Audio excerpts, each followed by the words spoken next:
4, 3, 2, 1, go. Hey guys, Ro16 here, bringing you all sorts of commentary. This is going to be the second set between Jaedong and Firefist in a round of 16 in the Nate MSL 2009. We're going to have Jaedong as the orange Zerg at the upper right hand position, and that means we're going to have Firefist the lower left hand position as the blue Zerg. This is going to be on match point. And Jaedong basically dominating Firefist in the first set, so I honestly don't give Firefist big of a chance. I think this matchup would have been so much more better if Ruby had gone on to win, and he would have actually given Jaedong a good fight. Would have kind of warmed him up for the ZVTs that are going to need to win in the future. So honestly, yeah, he did cheese his way into this. He did do a creative 4 builds kind of strategy where he went for mining out the minerals on Ultimatum, but still I feel Ruby, if they had played just a regular game, I honestly feel Ruby would have won that. So I still think he would have lost to Jaedong here, but I honestly feel Ruby would have been a much better sacrifice to feed the hungry wolf that is JD. It's all going to come down to, let's see what kind of builds they're going to go for. Overlord first build from Firefist, so he might actually decide to go for a 12 edge. I'm not quite sure. Jaedong definitely getting a bunch of drones out there. He's probably gonna, yeah, both players apparently thinking of going for a 12 edge. Might be a 12 pool. I'm not quite sure here.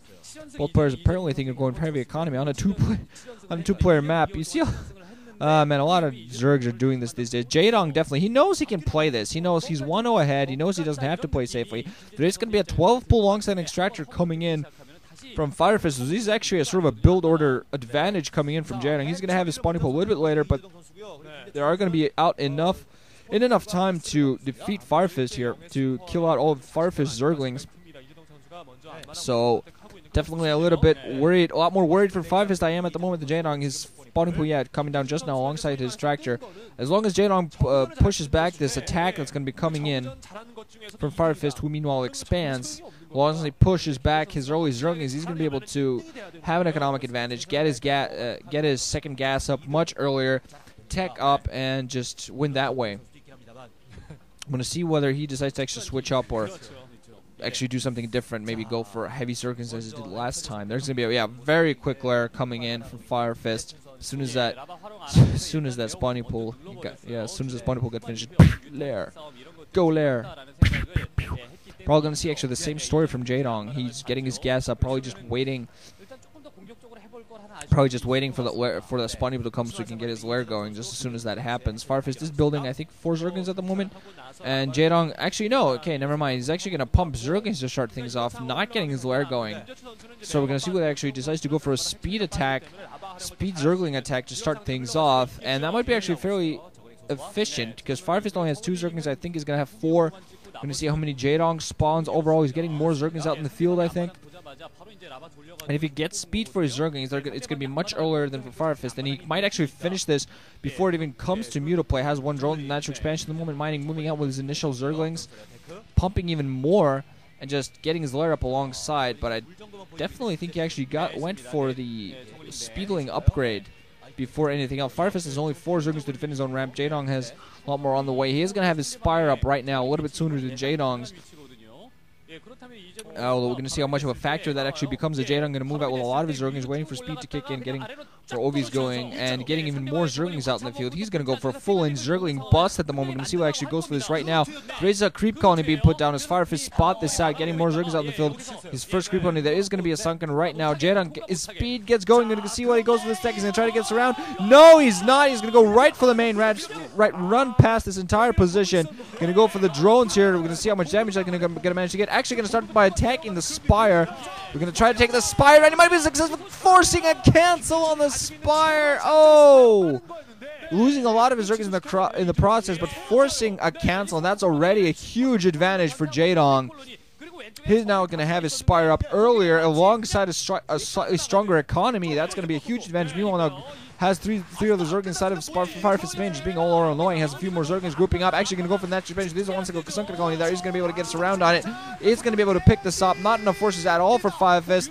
Firefist just losing everything everywhere, does not have enough defenses to really do much about this. Now he's going to have his natural expansion threat and more reinforcement coming from Jaedong. He's just going full on Zerglings alongside.